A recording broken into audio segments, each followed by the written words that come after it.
के पास स्थित 2 पहाड़ियां हैं। इन पहाड़ियों में प्राकृतिक और आंशिक रूप से कृत्रिम गुफाएं हैं जो पुरातात्विक, ऐतिहासिक और धार्मिक महत्व की हैं। हाथी गुम्फा शिलालेख में इनका वर्णन कुमारी पर्वत के रूप में आता है। ये दोनों गुफाएं लगभग 200 मीटर के अंतर पर हैं और एक दूसरे के सामने हैं। ये गुफाएं अजंता और एलोरा की तरह मशहूर तो नहीं, लेकिन इनका निर्माण बेहद खूबसूरत ढंग से किया गया है।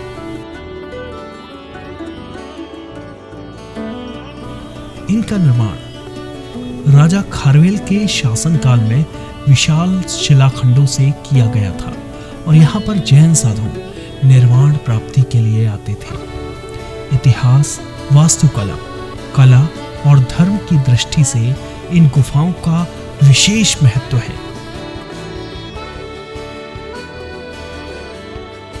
उदयगिरी में 18 और खंडगिरी में 15 गुफाएं हैं। कुछ गुफाएं प्राकृतिक हैं, लेकिन ऐसी मान्यता है कि कुछ गुफाओं का निर्माण जैन साधुओं ने किया था। प्रारंभिक काल में चट्टानों से काटकर बनाए गए जैन मंदिरों की वास्तुकला के नमूनों में से एक है।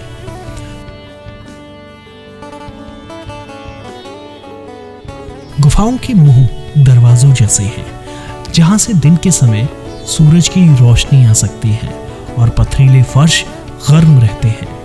रात को चांद की रोशनी गुफा में आती है और गुफाओं में उजाला रहता है। इन गुफाओं में साधु आकर रहते थे। इन गुफाओं में वो शांति से समाधि लगाते थे और कठोर तपस्या करते थे। उदयगिरी की गुफाएं लगभग 135 फीट और खंडगिरी की गुफाएं लगभग 118 फीट ऊंची हैं। इन गुफाओं का निर्माण अधिकतर शिलाओं के ऊपरी भाग में होता था और गुफाओं में आवास, साधना और प्रार्थना के लिए सूखे वाले स्थान होते थे, जहां वर्षा का पानी न ठहर पाए। इनके साथ बरामदा या आंगन होता था। छोटी छोटी सुविधाओं की भी व्यवस्था होती थी।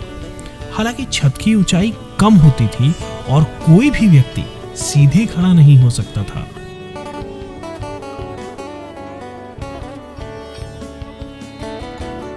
मुख्य रूप से ये विश्राम स्थल या शयन कक्ष थे।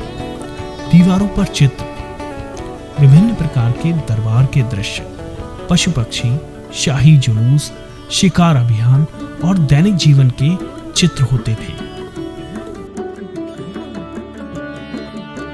उदयगिरी गुफाओं में फर्श को पत्थरों की समतल शिलाओं से बनाया गया है।